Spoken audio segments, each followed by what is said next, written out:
Bonjour à tous, bienvenue dans cette toute nouvelle vidéo sur une idée de scénario sur un potentiel film solo sur Baruko. Alors cette histoire remonte à la nuit des temps.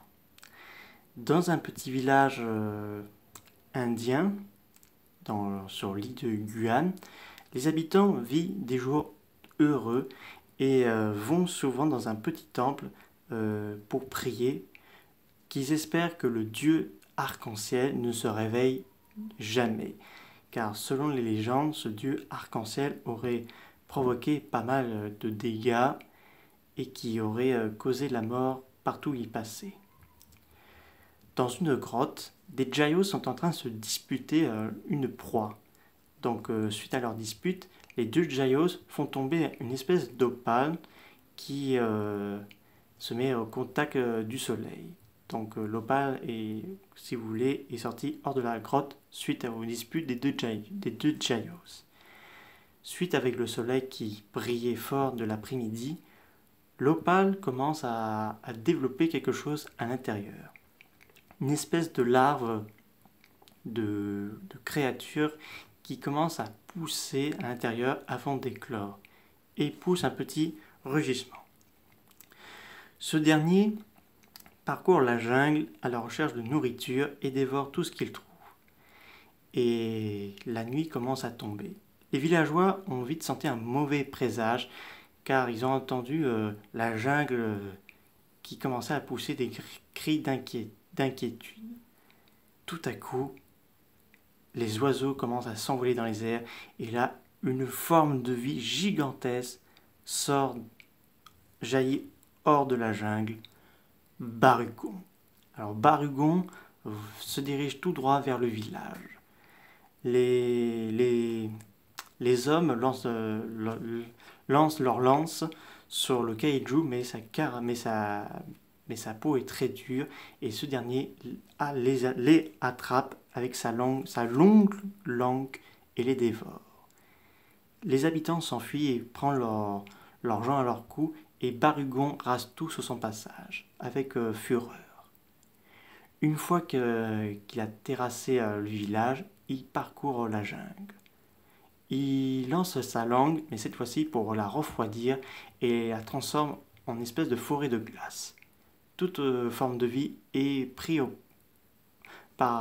piège par le froid. Barugon continue son voyage. Mais il est suivi par un kaiju qui le guettait. J'ai nommé Baragon. Baragon qui déciderait de le dévorer. Les deux kaijus se jettent sur l'un sur l'autre. Barugon lui donne un coup de corne sur la tête de ce Baragon, mais ce dernier contre-attaque avec son rayon atomique.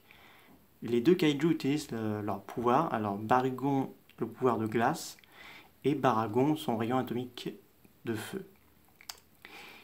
Et les deux kaijus repartent de leur côté, sachant qu'ils vont vite se revoir. Et pour se venger, Barugon rase tout sur son passage dans la forêt grâce à son attaque arc-en-ciel qui rase tout et laissant derrière lui plus rien. Il pousse un cri pour dire qu'il est devenu le maître incontesté de l'île. Le lendemain, Barugon se réveille et continue encore sa marche. La jeune fille du village vient vers lui et lui présente une magnifique pierre précieuse. Barugon est très vite intéressé. Alors qu'elle est arrivée à guider ce dernier vers le lac pour qu'il puisse se jeter dans l'eau et se noyer, car en effet Barugon, son point faible c'est l'eau, il est très vite attaqué par derrière, ses yeux se retournent et voient Baragon qui lui arrache sa queue. Le kaiju fou de rage et lance son arc-en-ciel sur Baragon qui se prend de plein fouet.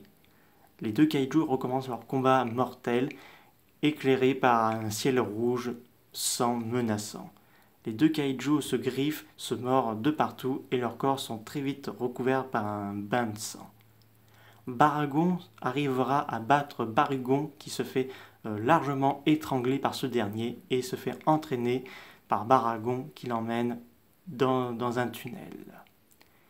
Les habitants du village remercient au dieu Baragon de l'avoir éliminer et reconstruire leur village.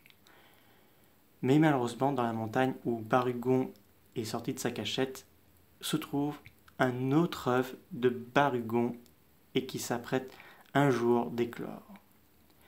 Dans la scène post-crédit, Gamera commence à se réveiller. J'espère que cette vidéo vous a beaucoup plu. N'hésitez pas à me dire ça dans les commentaires. Je vous dis au revoir.